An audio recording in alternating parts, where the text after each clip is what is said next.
Je fais un petit peu tout, je suis à la fois peintre, je fais du dessin, un petit peu de volume, différents médiums selon en fait la proposition, selon le projet, donc il n'y a pas forcément fait un médium plus privilégié qu'un autre. Mon travail, c'est un travail plutôt par métaphore, c'est-à-dire que je me réfère des fois à des contes, à la mythologie, mais que je télescope ça avec des préoccupations, en fait, des sujets appartenant au monde contemporain.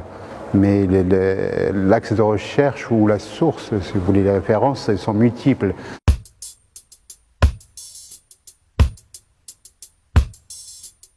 J'avais collaboré avec Laurent Devez, le directeur de l'école des Beaux-Arts, et Julien Cadoré, pour un projet qui ont initié à Narbonne, en fait, dans un espace qui s'appelle l'Aspirateur, où il y avait 3 thématiques. C'est-à-dire, et moi j'avais participé à une exposition qui s'appelait L'artiste est-il un chaman? J'avais demandé à l'Institut du monde arabe qui a prêté quelques œuvres et aussi au musée Paul Valéry. On était sur le Simorgue, en fait, qui fait référence à la conférence des oiseaux, et donc j'ai fait un choix de quelques œuvres qui répondent à cette thématique-là.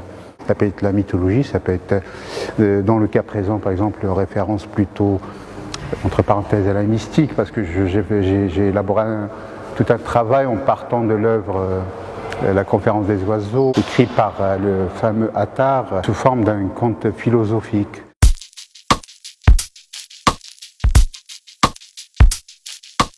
Je travaille aussi sur cette notion du lien, le rapport à l'autre, le rapport à soi, au monde, et c'est pour ça qu'il y a ce lien entre à la fois l'enfant, l'oiseau, et toujours aussi on est dans la métaphore, c'est-à-dire que quand il y a la représentation de l'animal dans mon travail, c'est pas que pour la représentation de l'animal lui-même, mais aussi c'est par métaphore, ça renvoie à notre propre animalité. Je trouvais que c'était intéressant de confronter aussi un travail éphémère comme ça, parce que c'est un peu, je veux dire, entre parenthèses, c'est à l'image de l'homme.